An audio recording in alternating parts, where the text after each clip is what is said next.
Okay, well, we'll get going here. Welcome to Coreum Concepts. It's February 2nd, 2024. I'm very pleased to have Kai on with bids.com again with us today to talk about some exciting developments that are about to happen here on the Coreum network. So without further ado, Kai, welcome. Thank you. And thank you for the invitation. I'd love to be here. Yeah, we met a few weeks back on the Superledger podcast, and we really dove deep into things. So, we don't have to go all the way in today if you don't want, but just for those that maybe haven't seen that yet or are just joining us since the recent new developments on our Coreum network, can you maybe explain a little bit about who you are and how you got to here? Yeah, definitely. So my name is Kaj Leroy. I'm a serial entrepreneur in both Web 2 and Web 3. Basically started in Web 2 as it was a job marketplace for students. Because me as a student always encountered, there was no real there was not much of an offer in regards to like flexible work. So, you get out of class, maybe some class falls off out of your schedule, and you want like, hey, what do I do now with my time? So we created a marketplace for that to provide this need for students. Successfully launched it in 2 years, but sadly the team wasn't very motivated after the launch, so things went sidehill. So afterwards, then I was still doing a master's in Rotterdam, the Netherlands, and while during that master's, I was at the end of the master's, and I didn't really have much money left because everything I had was put into that startup before. So then at some point after our co-founder, Bastian, he offered me a job in the liquor business because he was a COO at a big liquor company back then. And so I went there on a Thursday. I was supposed to sell cocktail boxes, business to business. And we tested out the product, and then the next day, I woke up with a hangover, of course, and I had a slight realization where it's like I feel like it's somewhat failing because I started as an entrepreneur. It was like my second business, and it didn't work out. So, starting to work for somebody else didn't feel really good. So then I thought, okay, what if I heard already Ripple saying there are 250 million creator funds to boost the NFT ecosystem, even though NFTs weren't live yet on the XRP ledger. And then I thought, okay, what if we tokenize whitelisting, because you're able to tokenize anything basically on the XPL. So I issued 5,000 tokens, made a Twitter account, and in about like 2 hours, the Twitter account had like 3,000 followers, blew up. We did an airdrop for the xpunks token, and I actually borrowed $100 from my girlfriend to be able to afford it. So we airdropped it, and within 24 hours, the token had like a market cap of 12 million, and it went just completely nuts. And that was the start of my Web3 journey as an entrepreneur. Quite soon after, we saw that there was a lot of gaps in the market, especially from a secure perspective. Like there were a lot of rug pulls happening, so we thought, what if we created a DEX interface that is basically kind of how do you say that? It's not like completely open. So what we did is we set up a set of listing requirements together with the community, and basically only those that adhere to those listing requirements, those projects, and also did KYC, they were allowed to get listed on this DEX interface. So create a safer environment for both holders and projects. And that went very well. Quite fast afterwards, we also thought, okay, there's an informational gap in the market as well in regards to the XPL. So we created a content platform. And that was basically the start of onXRP.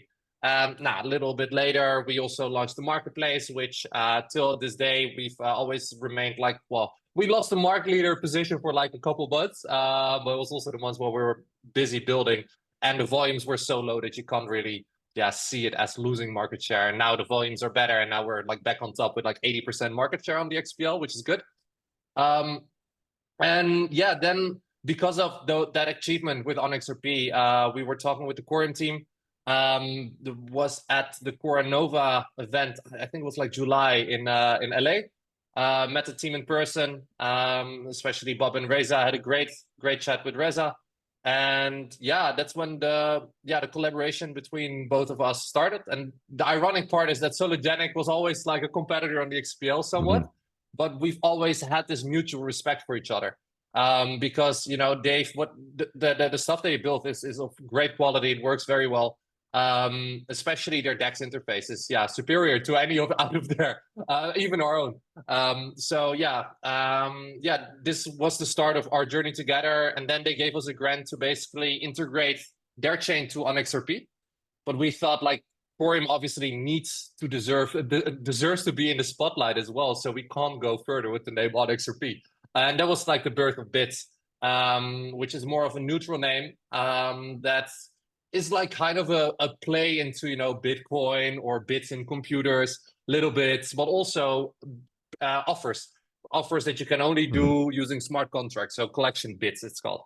And yeah, that's like the start of Bits, and I'm very, very proud and also happy that they gave us this responsibility to take on the NFT ecosystem on Coreum. And yeah, our goal is basically to make sure that Coreum is going to be the leading chain on Cosmos for NFTs, and we're honored to be in that position.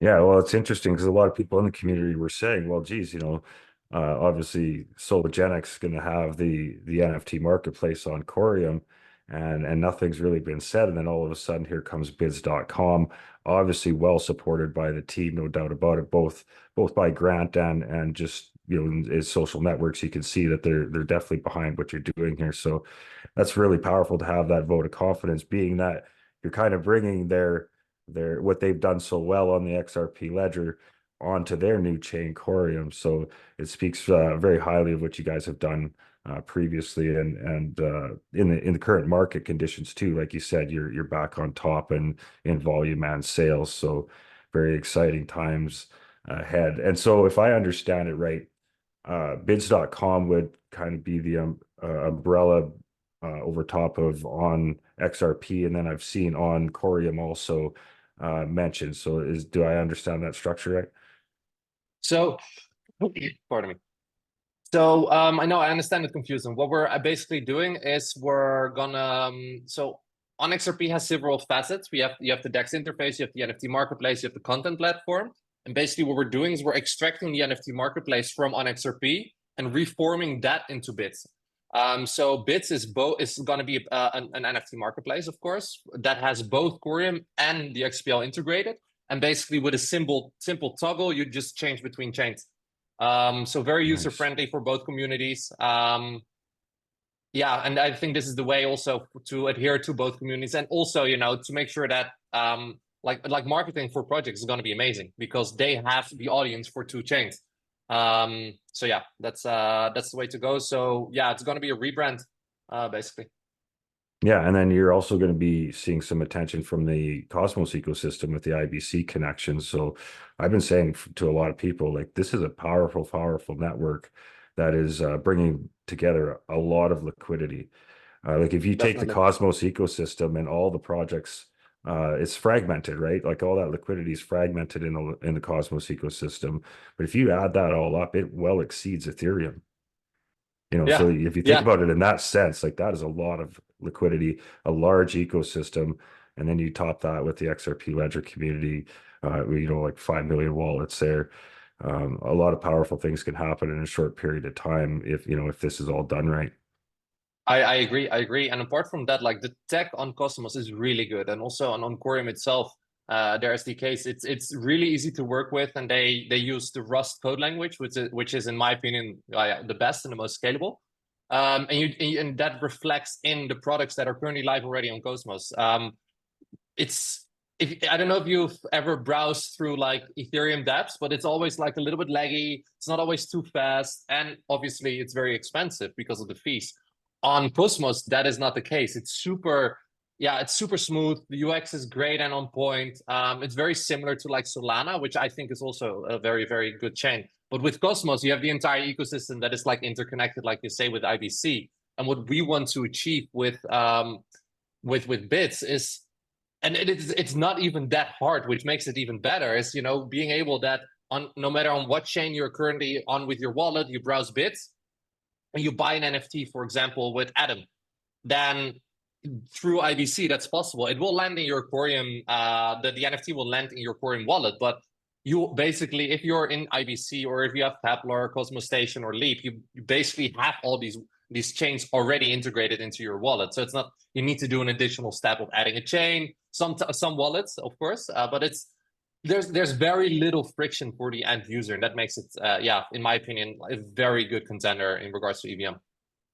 And I noticed recently too, you mentioned that you have Web Connect enabled on the XRPL, or Wallet Connect on the XRPL enabled in a beta form right now.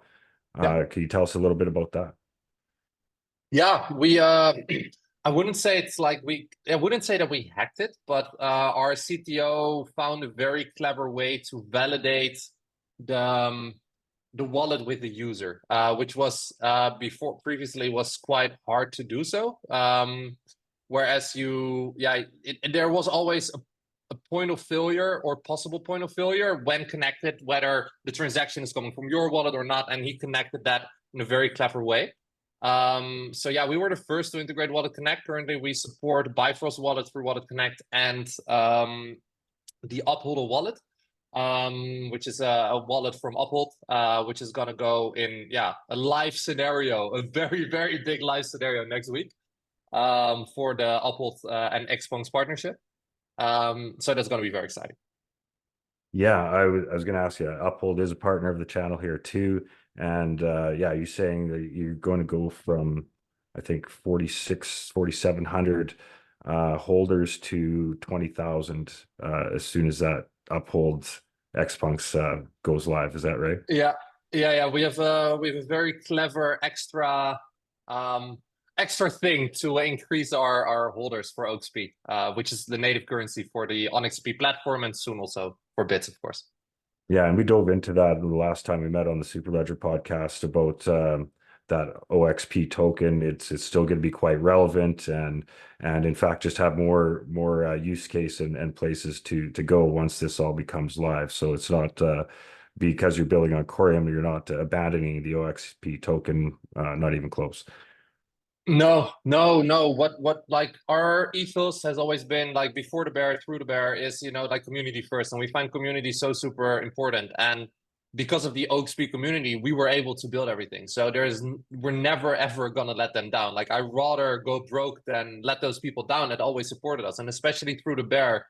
And especially as a founder in the bear, it's not really a fun time. There's a lot of stress, things don't go well, your business is not making money, you still need to pay your people. And yeah, the support the continuous support we've had from our community, even though the token price took a dump, like every token, like there was a lot of support. So those people that supported us, I want them to feel like kings when the bull hits, and I want them to be included in everything we're building.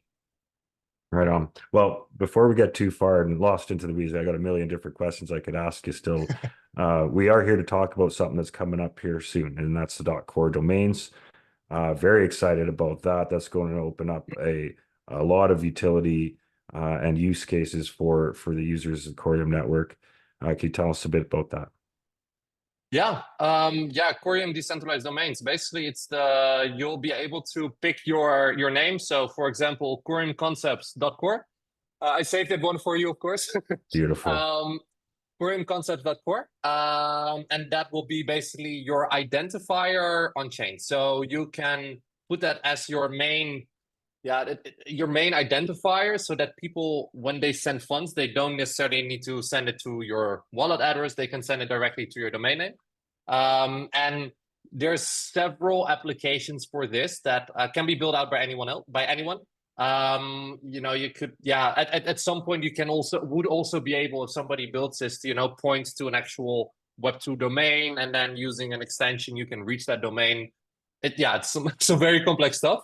But yeah, the idea is to provide a very UX friendly way for both individuals and businesses to identify themselves on chain, and also to make everything easier and UX friendly, because at the end, it is like, now you're used to sending money as easy as an email, and at the end, like, an email is also an identifier of a person, core of a business. And we want that to be the same on Coreum when it comes to like domains. So I hope to see every business using a .core domain that anybody can identify on chain, which also will help against spam and scam and scam or any fraudulent behavior, because when it's set in stone on chain in a contract, you cannot get around it.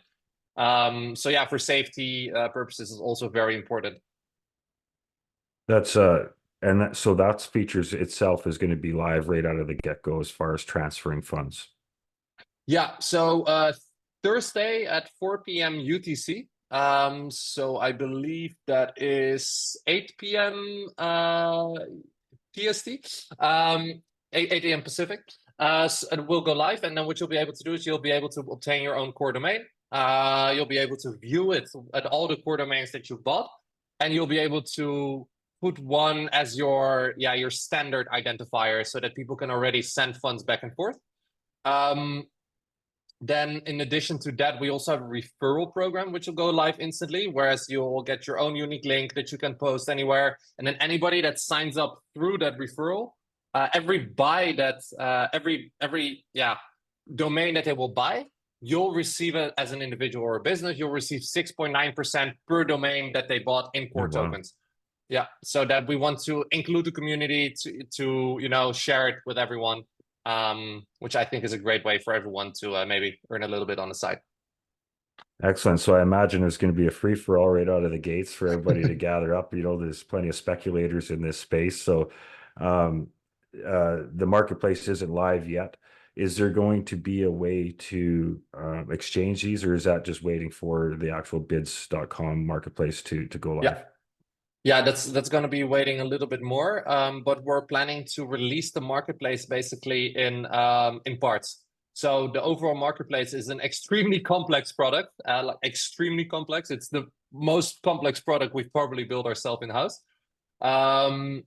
And so we'll be starting most likely, so don't quote me on this if we deviate from it, but most likely we'll start with my profile page so that people will be able to view the NFTs as well, because it's going to be a nice picture with the text above it. Then you'll be able to, the step afterwards, you'll be able to list it. And then if you can list it, somebody else can buy it. So in the coming months, there will be more and more releases around this. And obviously we want to focus as soon as possible that people will be able to buy and sell these things. And then we're looking at, I hope, end of March, beginning of April for an alpha version of the marketplace where most features are actually possible. And then when it goes live afterwards, we'll be adding things like analytics and some more degen features. Nice. And I don't know if it's been announced yet. I haven't heard anything. Has there been a price discussed for the .core domains? No, but we're following the market standard. And one thing that we were very persistent about is that, for example, on Ethereum, these domain names expire. So if you don't pay it after like 2 years, then you lose them. And we didn't feel that was like we felt it wasn't very fair, because we want as decentralized as possible. So yeah, it's a one-time fee. Once you bought it, it's yours forever, basically. And we're using Airweave and extra storage so that it's also the metadata is stored on chain, which makes it immutable. And as long as the chain exists, it will exist as well. So even if we would fail as a company, those core domains would still exist on Coreum. And then the picture is additionally also stored on Arweave, which is a different blockchain where it's also stored in forever, basically. So permanent storage. Anything happens with us, you will still be able to use your core domain. It's great. And so with the domains, like the marketplace isn't live, what's going to be the go-to place to buy these when it goes live, or the user interface to do that? Like, are you going to be buying in Coreum or XRP or Coreum. US dollar? Yeah, no, we really want we care a lot about the ecosystem, and it's best for an ecosystem is everything happens in that native currency. So yeah, we'll be in the beginning, it will likely be solely core. And if there's going to be an additional token, it will be OXP, which is going to be our own token.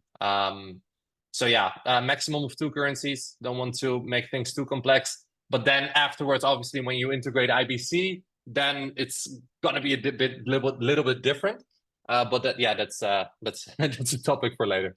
Well, and the nice thing is currently now with Pulsera going live, we have a way to convert USDC to Coreum or whatever. I see there's a proposal now for Atom. So maybe by then even Atom will be able to be converted to Coreum right within the Coreum ecosystem. So things are changing fast and it's exciting to see all these things coming together. Yeah. You know, just not long. It seems like a long time, but in this when you look back, like March 2024, was launch date. So we're set 7-8 months in, and here you guys are moving your project over, about to make a big splash in the ecosystem.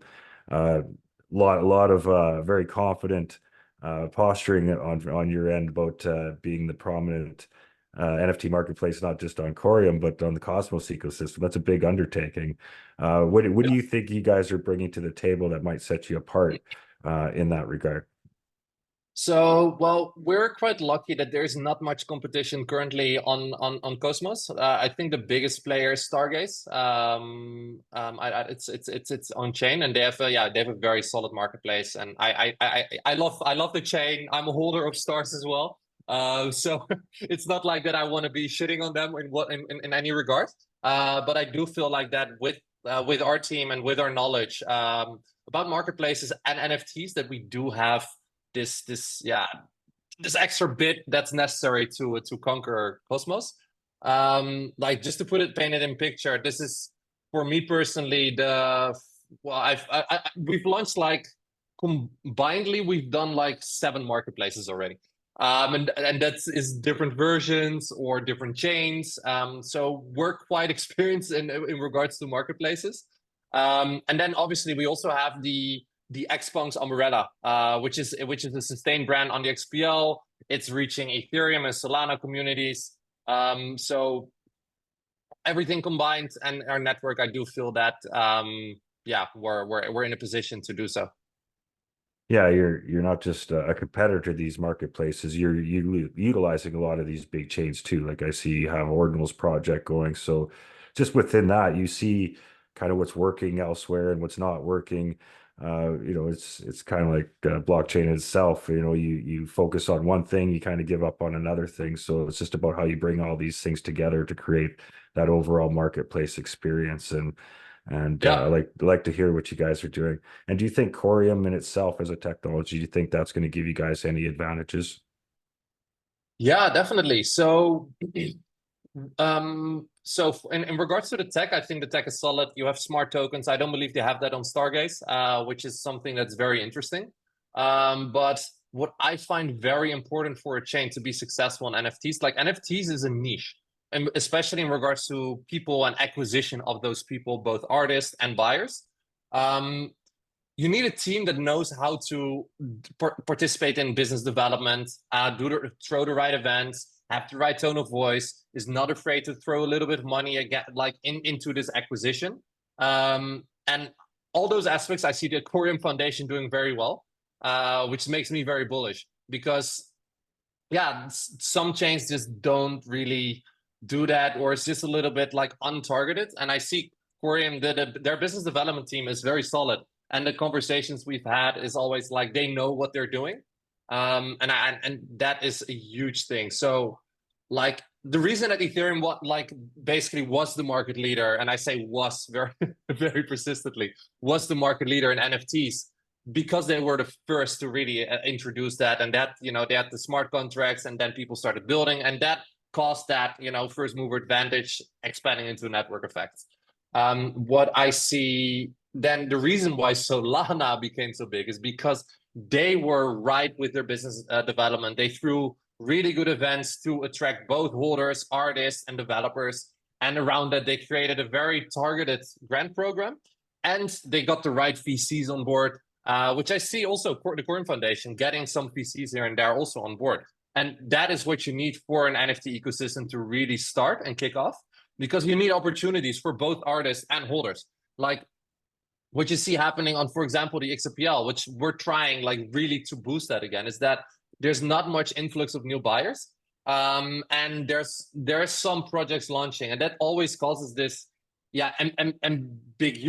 ambiguity, whereas the holders, they buy into it, but then there's not enough buyers, and then it's like, okay, the floor is going down, and then the project doesn't have enough funds to really pursue things, and then yeah, the holders start screaming rug, even though the project is just simply doesn't have the funds to do so.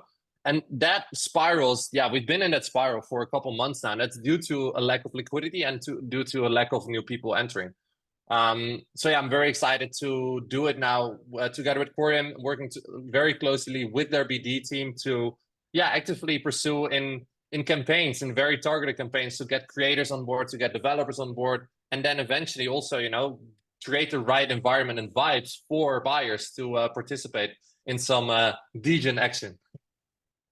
Right. And so do you mentioned onXRP, like you had a list of criteria to be listed on there and KYC. Are you following that model as far as bids.com? Yeah. Yeah, no, definitely. No, one thing that we find very important is that we're adhering to like regulation, and Mika is coming. So we're not necessarily an exchange because we don't hold custody of anyone's assets. We're more of like a decentralized interface with the blockchain that's using APIs and a smart contract to facilitate trading and launching of NFT projects. So it's like it's a little bit of a gray area in regards to regulation, but we like, in order to make sure that we're future proof, we're gonna remain, if a collection wants to launch with us and we're giving them a check mark, that means that your like bids approved, for example. But that also means that we verify that there's a real person behind it that's really trying to build something. Like, of course, somebody can fail, and that's not something that we should combat. Like, if somebody fails and the project doesn't work, like, we're obviously not going to alert the authorities. But if somebody like makes big promises and raises a lot of money and they don't keep those promises, then we have their credentials to alert the authorities, to at least offer some form of protection for the buyers. Because at the end, we are a facilitator of these trades. So personally, even though legally we are not obliged to do this, personally, we feel that it is always good to do the right thing. Right. And then so from the new user side of things, so I've had the pleasure of having several conversations lately with people from the Web 2 background as an artist, or they have an idea that they want to incorporate NFTs into what they want to build, but they're just not from or familiar with the Web 3 side of things. So can somebody new, a new artist, new creator, onboard onto bids.com, go through the KYC and meet your criteria, and not just list their project there? Is there a support system for somebody like that to integrate from Web 2 to Web 3 to take the, what they want to build, kind of help them along? Or is that something that they should seek before they try and list on or get on bids.com? Yeah, we always like, one thing that we always tell projects that we talk to that maybe like perhaps like don't understand metadata, for example, we'll send them some articles to educate themselves. Like, we do help a little bit with education, but at the end, it's your project and it's you that's responsible for it. And we're not like a team that's 50 people that can help each of these projects succeed. So we try to help as much as we can, but we can't drag people by hand to do so, because at the end, like, if you're in a position where maybe you want to raise 100K or 500K, like in Web 2, that's unheard of as an artist, to just wing it. Like, if you want to do that in Web 3, in my opinion, you need to educate yourself first before taking on that responsibility, because at the end, you're working with people's money. And if you're working with people's money, you should be as educated as you possibly can to do so.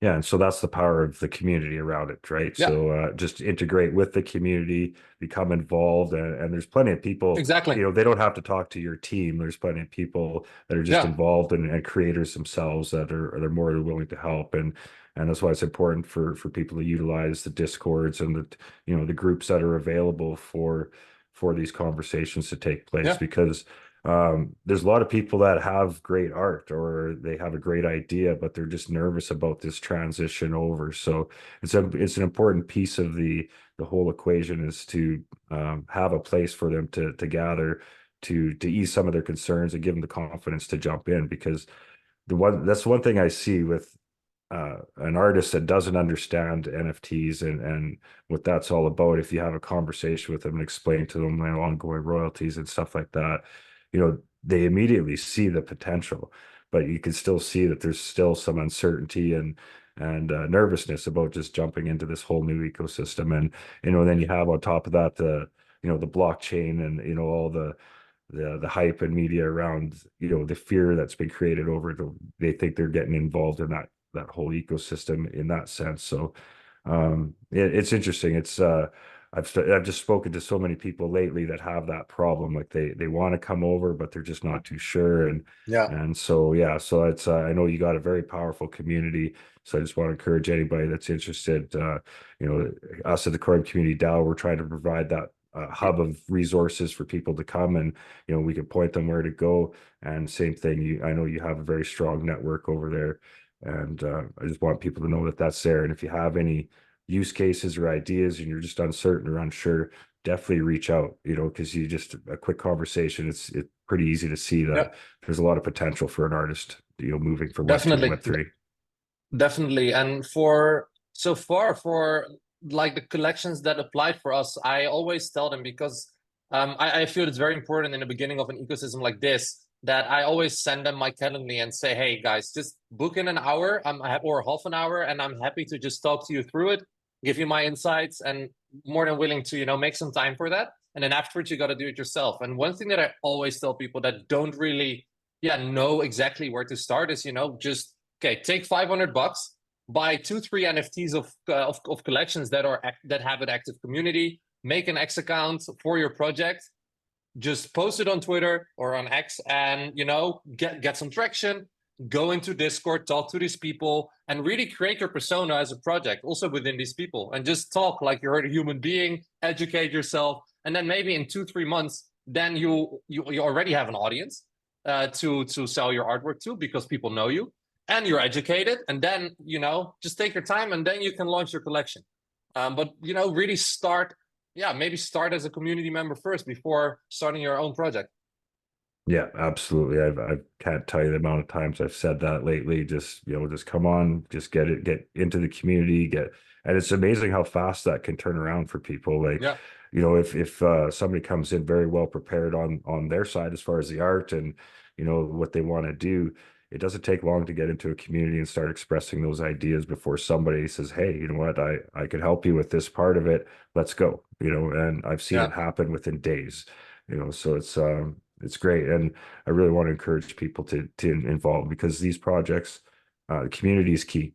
Without community, there's no project success, and there's a lot of value within these communities, especially now in the heart of a bear market. Because right now you're just left with the people that are passionate here, building, really supporting the ideas and the creators right now.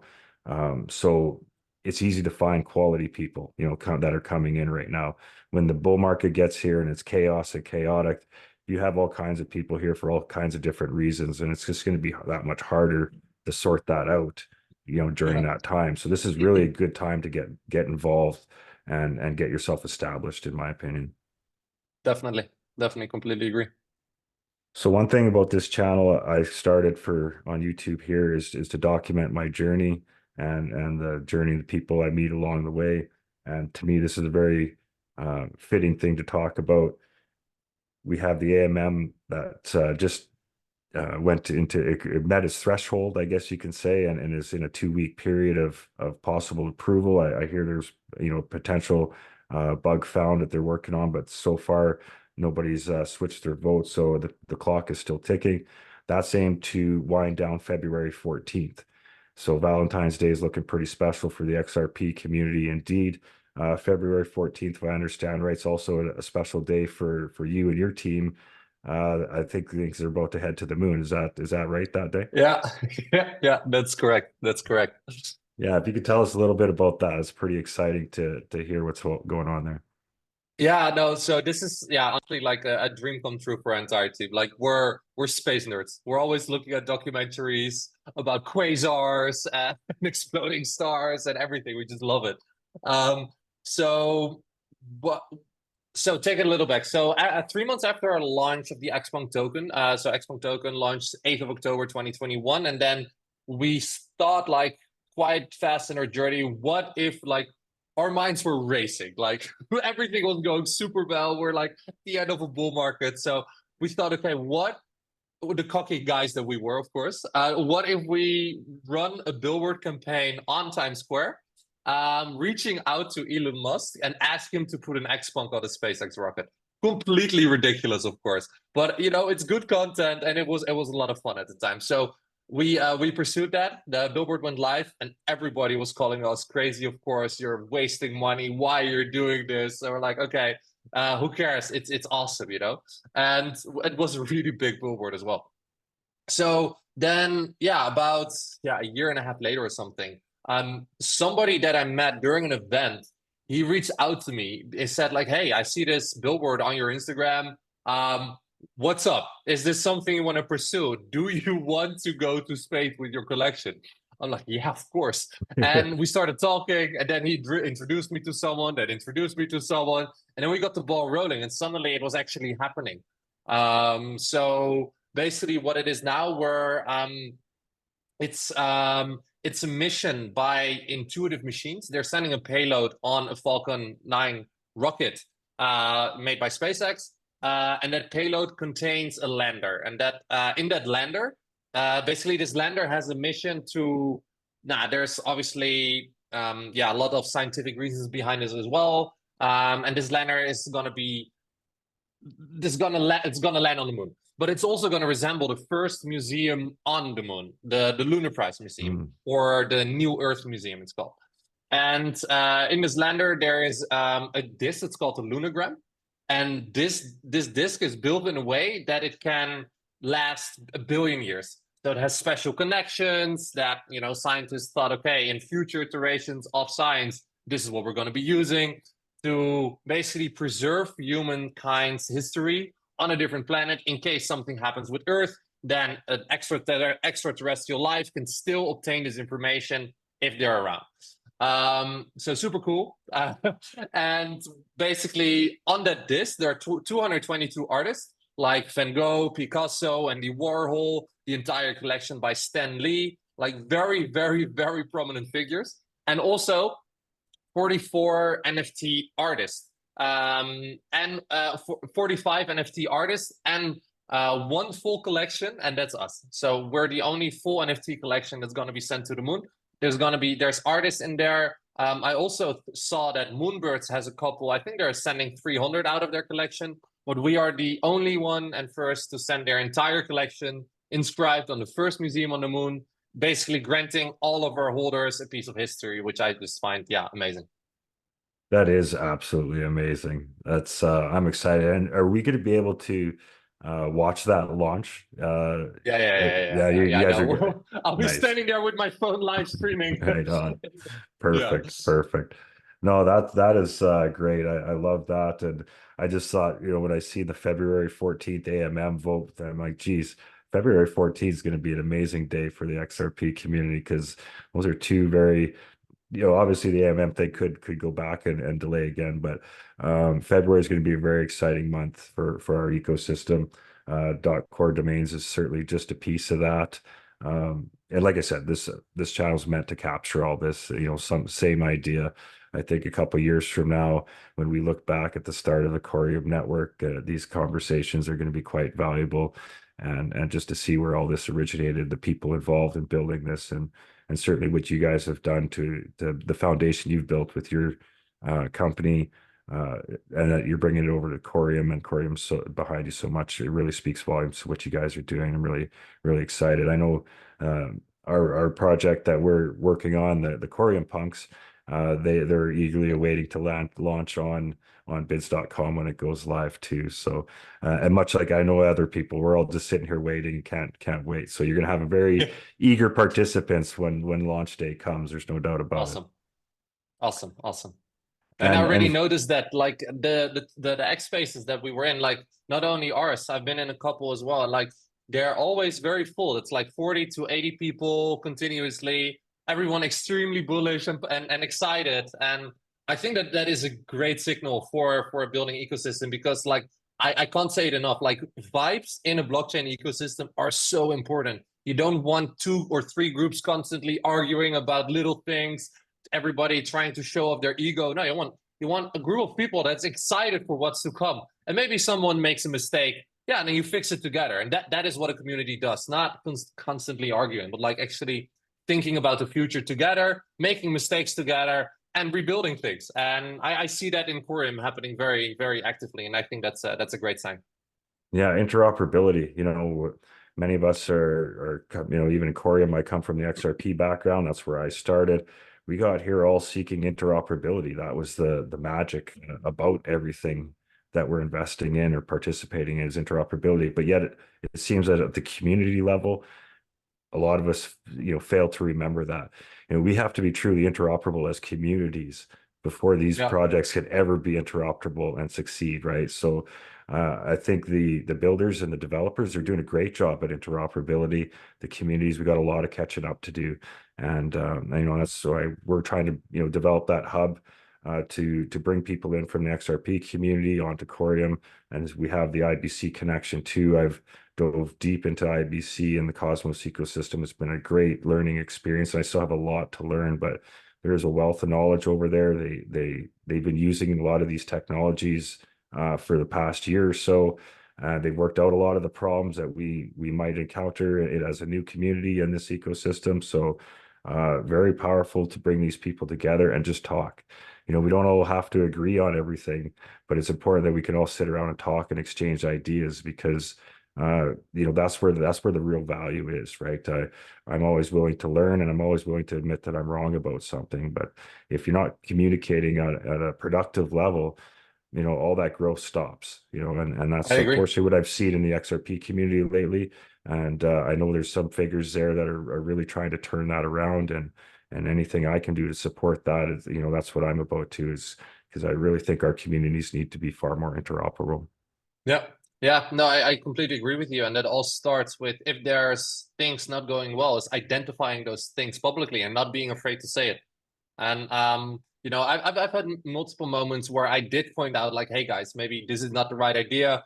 And then it always gets washed down by a certain group of people by like, just positive. It's not true, it's not happening. It's like you don't want to turn a blind eye, and you can see it happening. Like, things are going worse and worse and worse, and that's not good. Like, there's a lot of potential in the XPL, and I'm still, bullish on the XRPL in a sense, but you have to start by identifying the fundamentals that are maybe not completely right to improve them. That can be hard at times. Yeah, and communication is key. And that's what what we're trying to develop here with our hub, is just bring that place in where communication is kept at a proper tone, and so that it can remain productive. And I'm not going to try and build myself up or our project up by tearing another down. It's not what it's about. It's just about combining everybody's efforts. This whole ecosystem, it's a massive amount of problems that these technologies are going to solve. Like, there's room for everybody to grow and thrive here, and I really love what you're doing and how you've integrated onXRP into bids.com, and because that brings that community over to show everybody, like, hey, like, Coreum is not meant to take away from the XRPL, like the furthest thing from it. Like, these are meant to enhance each other's capabilities and to really maximize the value of both of these chains. So what I see what you're doing is just a way to facilitate that, because there's a lot of people in the XRP community that still don't quite understand what Coreum's about and what it's doing. And I see your project being somewhat of a bridge, for people to say, hey, you know what? Yeah. Both these ecosystems are needed and necessary, and they serve their own functions and work even better together. Yeah, no, I completely agree. And sometimes people think that that onXRP is leaving the XRPL or something. No, we're like Bits is going to be focused on the XPL and on Coreum, and we're aiming to bridge communities and provide both communities in a way where it makes sense. Right on. Well, today's a special day in my mind too. It's February 2nd, my daughter's birthday. It's been 2 years to the day since Coreum was first airdropped to the community, and that was one of the things that resonated with me about Coreum. It just dropped on my daughter's birthday, and I seen it from day one as a gift. This was a gift to my family on this day. And, a different kind of airdrop. Yeah, exactly. It's, you know, two years down the road. It's been a remarkable journey, and it's been, you know, put me in a position to speak to people like you that are building on the XRP ledger, because I haven't been involved in NFTs very much before I started this channel. I've used them mainly as a way to incentivize and grow my community and support the artists, because that's the one thing I seen, like NFT artists really are driving interoperability. You know, now some of that might be out of necessity, you know, bear market, you know, you're just trying to expand your reach and market, but they're also bringing these communities together bit by bit, you know, whether it's, you know, NFT evolutions, you know, like they work, you know, they're working with HBAR, the XRP ledger, Coreum. These bring communities Yeah. together, and that is so critical to the success of what I think Coreum's doing here, is bringing those people together, and I'm really blessed to be in this position to work with people like that. Yeah, no, I completely agree. You hit the nail on the head. You know, like one thing that I always find is that like creators and NFT, yeah, and NFT artists, they're kind of underrated. Like the narrative from layer ones especially is always, we need to get more developers, we need to get more developers, we need to get more developers. Obviously, developers are extremely important, but don't underestimate the power that one NFT artist or creator can have for your ecosystem to bring people over. You know, the tools that are being made still need to be used. NFT projects, creators, they are the ones that create the viable business in a sense and bring people over to those ecosystems. So they should not be underestimated at all. And they're pioneering the tokenization of assets. You know, Yeah, like true. we True. all know where this is going to go. You know, real world assets, everything's going to be tokenized at some way. Our bank deposits, everything. You know, so in my mind, these creators and artists are pioneering. They're really solidifying this technology for the broader landscape. So that's why I go Yep. out of my way to support them and buy, you know, as much Yep. NFTs as I can, just as a way of Yeah. saying thank you for what you're doing. You know, and in turn, it helps me, you know, market and incentivize, you know, my people too. So yeah, it's great. It's great. I can't wait for your crew to get over on the Coreum network. I know it's going to bring a lot of energy. I'm still eagerly Definitely. waiting the word for the first rave that I can hopefully attend once you get over here. Um, Nice. and speaking of Nice. which, we do have an event coming up in LA at the Zen Lounge event. Is there anybody from your team going to be making it there? No, I'm afraid not. We don't have anyone in our team in the States. Everyone is in Europe, and we have one guy in Sri Lanka. But yeah, we don't have any presence in the US as of now. Might change, but yeah, this event we sadly have to slip because it's an 18-hour flight, and we also have another event planned. And we obviously have the rocket launch. Yeah, busy So it's month. yeah, yeah, very, very, very. But we're planning on going, for example, to Consensus. We're talking with Coreum to do something together there, which should be exciting. So very looking forward to that one. It's in Austin, I believe, end of May. Right on. February 7th, new white paper update comes out. Yeah, let's move to the 8th. We're doing it together with Oh, the domains. let's do I it with spoke the my mouth domains. a little bit too soon. Yeah. Oh, okay. But I'm Very happy good. to send it to you already. Like it's practically done. If you want to have it a proofread, then I'm I'd happy to love it. send it to you. Yeah, I'd love it. Yeah, That'd be will do. great. Excellent. So February 8th, core domains go live. I on my channel here, I'll obviously be screaming from the rooftops, letting everybody know that that's happening, and I will be eagerly sitting on my computer to snap up a few other ones that I know I need, and I know many are very excited. So it'll be quite the rush. I hope you got the platform ready. You're Oh, gonna get rushed. we are familiar now about like a lot of traffic. So no, we know how to test that. Obviously, I cannot make any promises because we are working on new tech on a new chain. I always say, expect things to go wrong, but we do our best to make everything go right. And thank God we're working with smart contracts on Coreum. So transactions and validating those transactions that can't go wrong. But maybe some glitching here and there due to high traffic on the front end of the website. But I think it's gonna be fine. I think it's gonna be fine. Right on. Well, look forward to it. Before we close, if there's anything I forgot to touch on that you want to mention here, the space is yours to finish off for closing remarks. No, I think it was a great conversation. as I can tell, every question that could be answered is answered. And yeah, no, I'd just like to thank you for your time and doing this, because yeah, it was a very great conversation. Right on. Well, thank you again. You've been more than generous with your time. Again, I will be putting the link for the last time you were on the Superledger podcast, because we went fairly deep into things there too, in the description for anybody to see that. And yeah, I look forward. Maybe we can meet again at or around the launch there, and Yeah, just talk about how that all went. And probably gonna want to touch base with you post rocket launch too, because I'm going to do my best to capture that on here too, because I think it's yeah. definitely a historic event for everybody in our community, for everybody, whether you have a punk on that ship or not. It's quite an honor to be part of this and what you're building here on Coreum, and I quite look forward to the next month ahead. Thanks again for your time. Appreciate your kind words a lot, and thank you as well. Right on. Well, take care.